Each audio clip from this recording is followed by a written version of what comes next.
manungsa menika wonten sekawan unsur sepindah akal, malaikat, nafsu saha korin.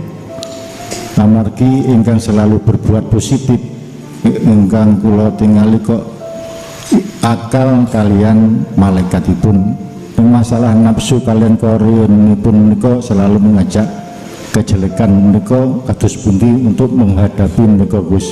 Matur suwun. Assalamualaikum warahmatullahi wabarakatuh. Waalaikumsalam warahmatullahi wabarakatuh. Di dalam diri kita ada dua sifat, Pak. Sifat basariyah dan sifat basiroh.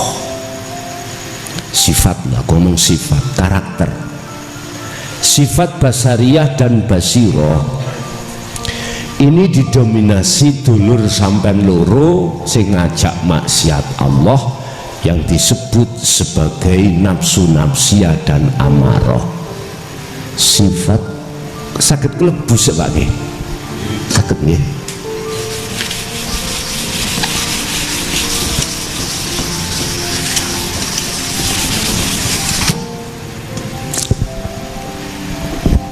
Insan yaitu manusia itu ada sifat basariyah.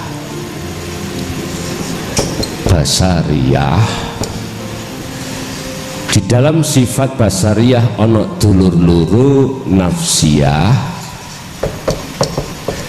dan amarah. Wa ma ubari'u nafsi inna nafsa la amaradun bisu. Yang namanya sifat basariyah di dalamnya ada nafsiyah dan amarah, iku selalu ngajak maksiat nang Allah, bisu ngejak lali nang Gusti Allah. Sehingga jangankan di dalam sholat, di luar sholat pun lali kalau di situ Allah yang berperan, lali pun. Akhirnya di dalam diri saya merasa aku yang ngaji, aku yang sholat, aku yang aku, eksistensi keakuan itu kuat. Kalau dalam hatiku dikuasai sifat basariyah, saya mau gak enak, jaluk enak terus. Nggih mboten? Emoh Pak, gak enak itu. Kopi yang jauh legi. Gak ngoten nggih. Nek pahit moh. Bojo yang ngono, anak yang ngono, moh loro, njaluk waras kira-kira ketemu ngoten iki. Padahal suatu saat ya mesti tiba lorone. Cara kula bisnis moh rugi, njaluk badi gak iso Pak, rame terus gak iso. Mesti ono sepine. Petani nggih ngoten. Tandurane ya moh dipangan wereng. Moh njaluki terus subur menghasilkan banyak sekali. Itu sifat basariyah. Siapapun kita, manakala di dalam diri sifat basariyah yang menang, pasti seperti itu Pak. Moh mati njaluk urip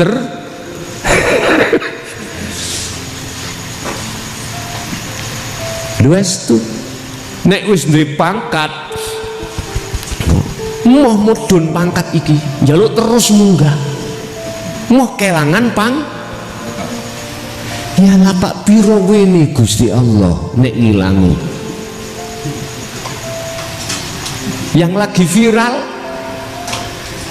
bintang loro merasa dirinya kuat, aku sing iso ngukumi kabeh polisi karena aku garda terdepan, garda terdepan. Gusti Allah nek gawe cerita Pak hanya sakler tebal nggih mboten. Ya Allah Pak, itu itulah kehidupan di dunia. Sebetulnya manusia itu tidak kuasa apapun, tidak punya kekuasaan apapun, semua hanya titip. Bahasa syariat semuanya titipan. Lagi itu lo dikai sombong ya opo, gak ketemu. Walaupun secara hati nggak ingin itu hilang, tapi Gusti Allah berbicara lain. Kuwi tak kandhani pisan pindho sik panggah ae, sik pancet ae. Tak cukup ae pisan. Ceritane gampang dilewatno macem-macem. Subhanallah. Artinya apapun yang kita cintai yang selain Allah itu pasti rusak, pasti rusak, pasti berpisah juga.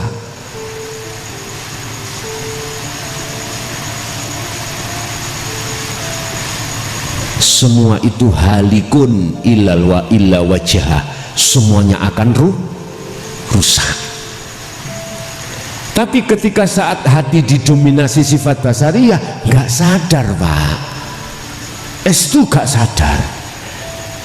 Terus wong Jawa dawuh awak dining dunya iku mampir, ini wis gak masuk dalam hati, lali wis, lali karena sifat basariyah itu. Ini Allah katakan dalam surah Al-Baqarah, orang manakala dalam hatinya didominasi sifat basariyah, yukhadi'una allaha walladina amanu wa ma yakhda'una illa anfusahum wa ma yash'urun. Sebetulnya dia itu memungsuhi Allah, tapi ternyata dia nggak terasa tindakan yang seperti itu merugikan dirinya sendiri. Wis, aku yakin di dalam nafsu nafsiyah dan amarah, kalau tidak cocok dengan apa isi hati kami, mesti marah Pak, marah, ngamuk-ngamuk. Pokoknya sing gak cocok nek miturut dheweke dikatakan salah, hati mesti panas. Panase ati disangga dhewe, nek panase sengenge iso ngakeh. Ngene iku neraka sak temene iku. Wis. Itu yang pertama.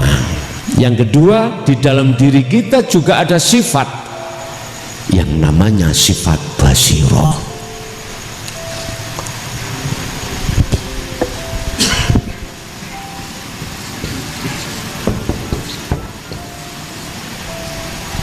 Tadi ayatnya wa ma ubarri'u nafsi inna nafsa la'maradun bisu, ngejak elek, ngejak lali ya Allah.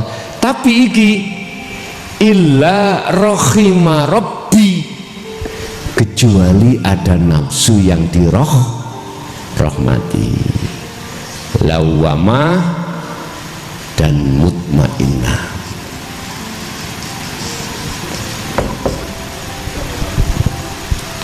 Lawamah itu ning hatiku menyesali Pak atas semua apa yang sudah terjadi, khususnya perkara sing maksiat nang Allah, menyesali.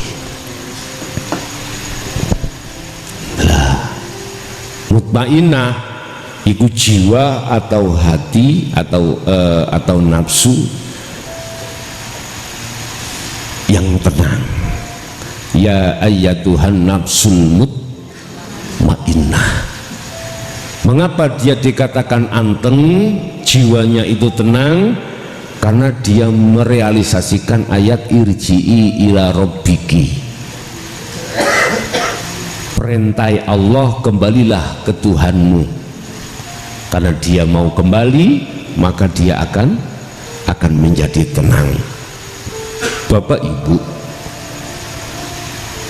di dalam diri kita, baik sifat basariyah dan basiroh, itu ada pertarungan tiap saat dan waktu.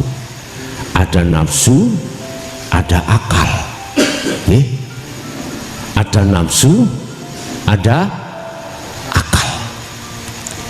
Manusia diciptakan di dalam hukum syariat itu sebagai insanul kamil, manusia yang sempurna, artinya yono nafsuni ono akali. Nek malaikat cuman akal, nek hayawan cuman nafsu. Iki bahasa syariat. Di dalam dirimu kalau dikuasai nafsu, akali kalah, bahkan Anda lebih jahat daripada hayawan. Ulaika kal an'am balhum adhul. Tapi jikalau akal ini mendominasi, artinya nafsu kawon, maka lakumu itu seperti malaikat, bahkan lebih taat dari malaikat. Iki konteke jasad, konteke jasad, karena syariat memandang lakune jasad ibadatul jawareh. Wis naik satu tingkat, lakune roh saiki wae, lakune ruh. Ruh dihadapkan beberapa rintangan. Apa rintangan itu? Alladzi yuwaswisu fi sudurin nas. Bisikan-bisikan dari nafsu, yang nafsu itu membisik lewat minal jinnati wanas. Jin berarti masuk korin, nas ya menungso niki. Artinya gini Pak, ruh niku Pak ya, beriman pada Allah atau tidak tergantung ruh itu sudah berpendidikan hakikat atau tidak. Kalau ruh belum mengikuti pendidikan dinul haq yang telah disampaikan Kanjeng Nabi, tak jamin ruh itu akan jadi bulan-bulanani hawa nafsu. Ruh akan jadi budaknya hawa nafsu, itu pasti Pak, gak kadek gak. Nafsu itu sing ya apa sih? Nah iki aku nek ngembangno munggah sak tingkat maneh, klik.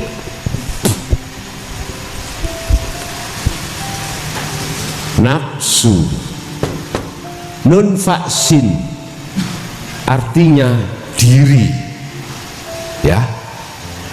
Diri kembali kepada siapa? Basa Jawa ingsun.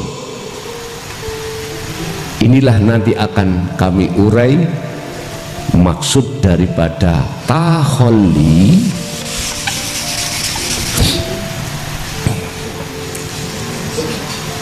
Taholli mudun maneh naik tahalli, naik maneh tajali. Wis diri. Ketika ruh itu belum dididik etika ilmu hakikat menuju makrifat Bapak, tak jamin ruh itu berdiri di atas taholli. Apa taholli? Rasa iman ini selain Allah. Contoh, kula ngaji, ning atiku aku yakin sing ngaji kula makhluk. Wis iku egoisme Pak, eksistensi keakuan kula kuat. Kalau ini dibiarkan, mesti ujung-ujungnya kula niki nang materi. Berupa apa materi? Pengen diwahni wong, ingin dideleh ngarep nang wong, pokok ingin dipujo-pujo. Iki pasti Pak. Akhirnya saya kemasukan yang namanya nafsu gila dengan kehormatan. Tandane lagi ngalor ngidul eret-eret serban, padahal 1.500 oleh jas 10.000 cek dianggap kula niki wong ngalim. Mergai cirine wong ngalim selalu membawa, padahal iki nek keringetan gak disiapi panitia ngeten tak kayak usap keringet.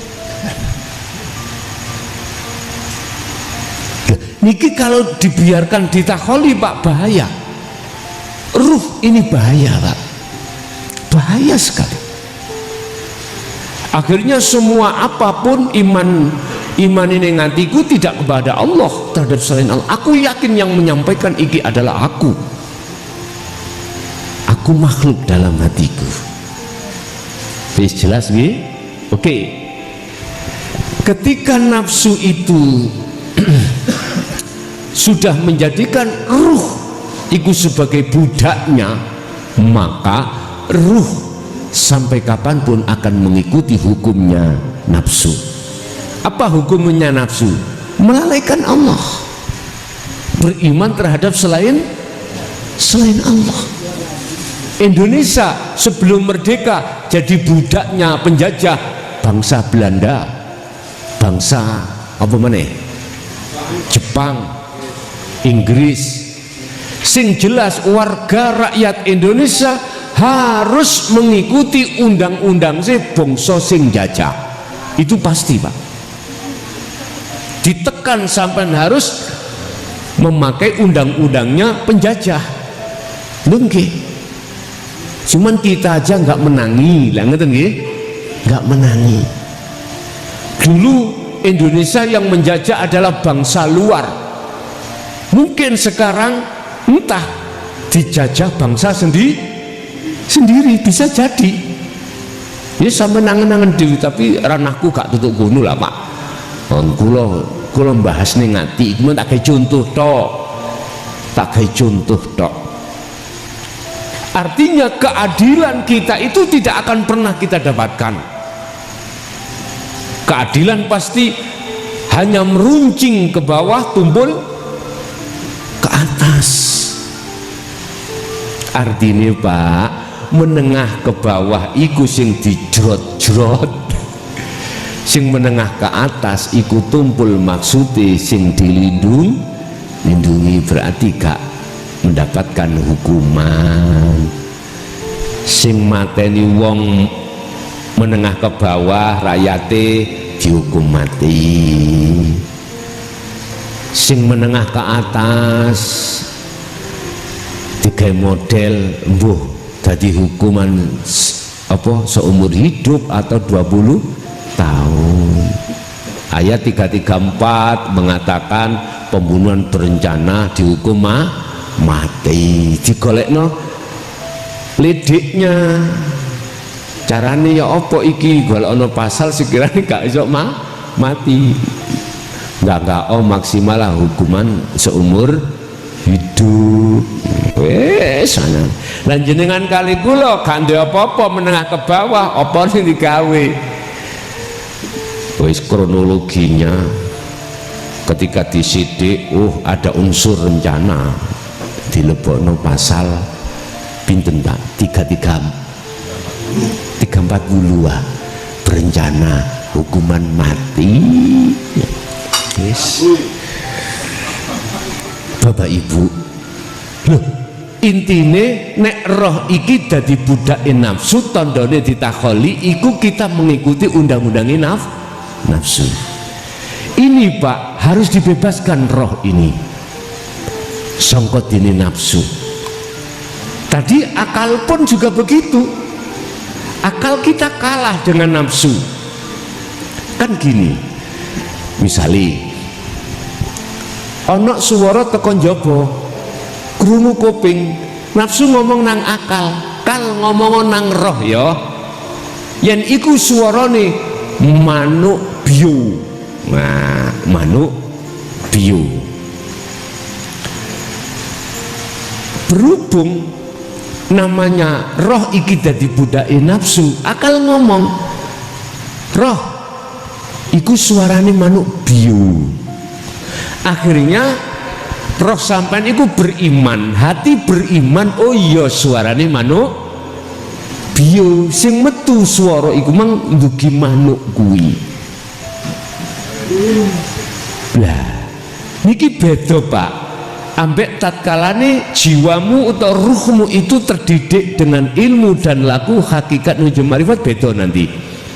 Lah kita kembali kepada roh yang terjajah. Kita harus merdeka Pak, tapi merdekanya harus ditempuh jiwa dan raga. Dari bahasa perjuangan itu jiwa dan raga juga harta. Terus ya lagu deh.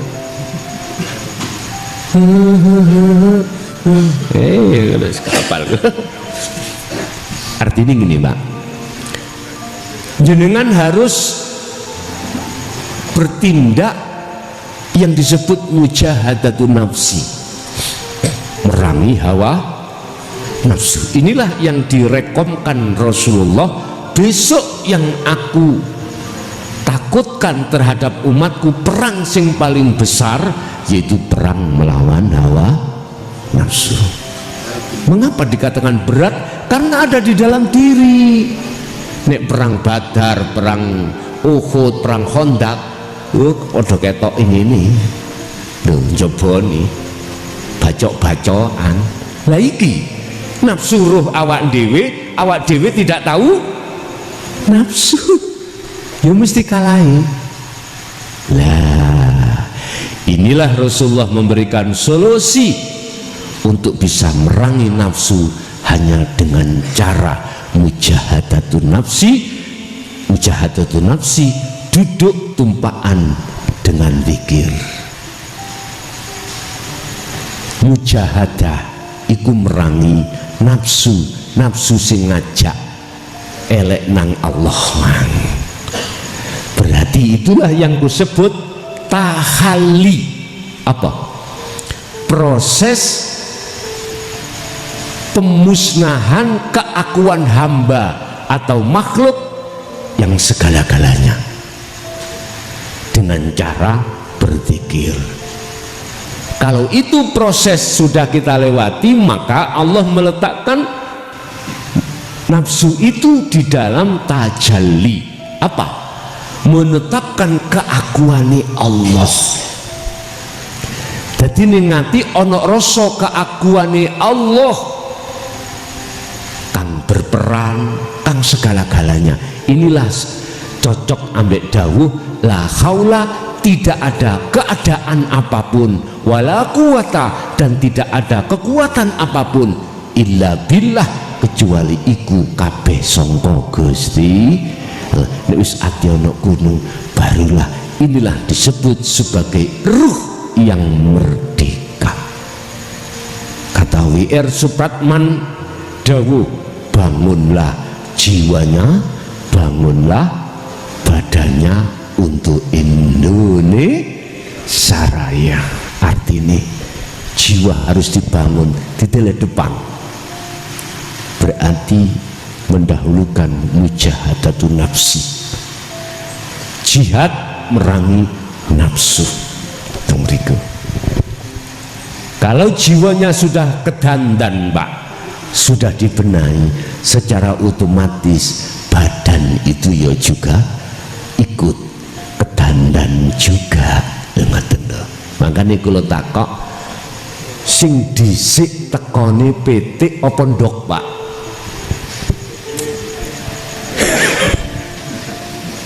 Pitik apa ndok? Ndok apa pitik? Lah ya mesti ae sampean diundang urga ndok itu le ngarep. Gini loh Pak ya. Di dalam telur apabila tidak ada las, tahu las nggih?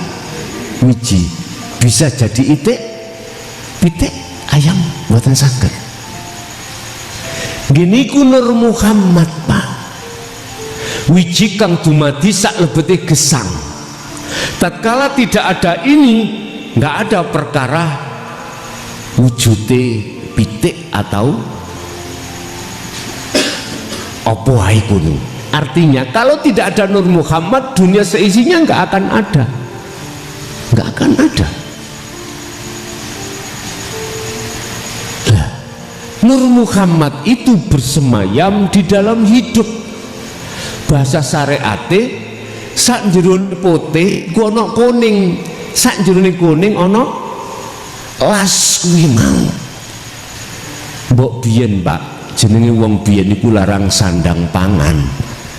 Pitik endok nek wis digremi pitik kira-kira angsal 5-7 dina kula Pak sing dikongkon njukuki ndoki dikeker nang ngene genteng ketinggal Pak, ada lasnya atau tidak. Nek gak ono lase dikengken dadar, ngerti dadar damel ulam. Sebab pun nek digawe ulam nek wis buan rasane gak enak. Nek wis oleh 5 dina 7 dina ngono iku sik penak. Akhirnya nggih, pengalaman itulah kujadikan sebagai pelajaran. Ternyata kita itu manusia makhluk nggak ada. Yang ada adalah yang ada, yaitu Nur Muhammad yang kita sebut sebagai hidup. Hidup itu dikembangkan yaitu Allah. Berarti yang ada sesungguhnya adalah Allah. Nah kita adanya sebab diadakan. Jikalau kau ingin tahu ada yang sebenarnya ada, kau harus meniadakan perkara yang tidak ada, yang itu kau anggap ada, maka barulah Anda akan tahu sejatinya yang ada. Seperti itu dengan cara tahali tajalli, belajar untuk tidak melihat selain Allah, baru di situ tajalli menetapkan keakuan Allah. Minal jinnati wan nas, nafsu itu membisikkan liwat jin. Qorin mengatakan dari sisi khotir, apa perkara iku apa ae. Nek nafsu mesti ngiring ati supaya tidak beriman terhadap Allah. Menungso nggih bisikane nafsu teko menungso minal jinnati wan. Contoh sampean diajarno sing duweni rasa legi gula ya apa gula, sing nyabut nyawa iku malaikat Israel nggih mboten. Sampean dibisiki lewat hal seperti ini secara syariat benar, karena syariat mendidik terhadap makhluk. Kita beriman terhadap makhluk, sehingga mohon maaf amantu billah wa malaikatihi sak teruse. Di samping kita beriman pada Allah, juga beriman terhadap malaikat itu makhluk apa dudu? Iku syariat gak popo ngomongnya legi iku sebabnya teko gulane,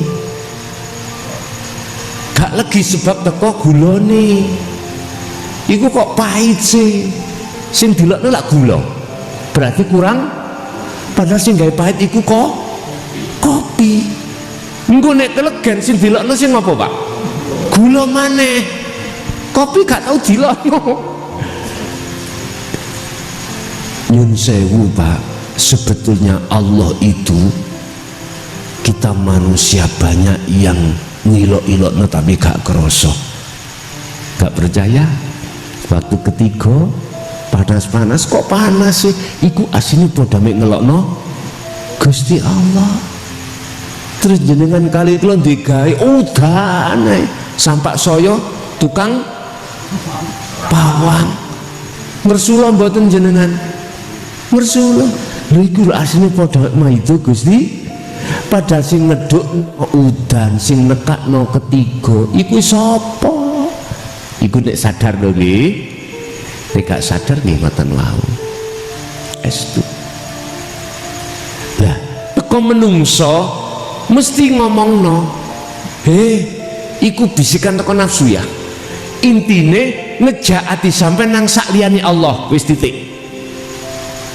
Makanya di dalam hikam Syekh Ibnu Athaillah itu ngkei pelajaran terhadap kita kalau mencari teman. Ojo kuwi golek kanca sing ngalim ilmu jabone tapi bodoh ilmu jerone. Luwih apik kuwi gembulan ambek kekancan ngalim ilmu jerone tetapi bodoh ilmu jabone. Ilmu jabone ilmu ngene Pak, ilmu kan loro, syariat ambek hakikat, ilmu dunia ambek ilmu akhirat, ilmu makhluk tentang makhluk ambek ilmu tentang Allah. Sing tak maksud ilmu jaba adalah ilmu tentang makhluk, itu ilmu syariah. Lah ilmu hakikat, ilmu kaweruh, ilmu jero, ini sing kula maksud ilmu sing ngajak ati sampean menuju pada Allah. Luweh-luweh kowe gembulan ambek wong jaba jerone bodoh aja. Nek iso sing ngalim jabane ngalim jero. Nek gak iso ya kecok ana tok sing yang penting alim ilmu jerone. Iki kok ngejak atimu nang Allah iki kok. Lah, iki gak ono bisikan nafsu teko minan nas, gak ada. Mboten enten. Makane bisikan nafsu yuwaswisu fi sudurinas di dalam dada kita. Iku maksudnya kok imane ati ben nang saliyane Allah. Unsure tekan di nafsu bisi minal jin. Loro warnas. Intine apa sing sampean rungokke, apa sing sampean temokke, nek arahnya itu hati pada selain Allah, jelas iku bisikane nafsu. Tapi nek iku mau mengajak hatimu nuju nang Allah, bukan tidak ada unsur bisikan nafsu. Makanya dalam hikam juga mengatakan tentang warid, Pak ya. Ada warid minasyaiton, ada warid minallah. Warid itu bisikan yoan, ada bisikan teko setan, yes kayak nafsu man tidak maksud, ada bisikan sangka Allah, iku warid iku mang mesti ngajak ati iman hanya pada Allah.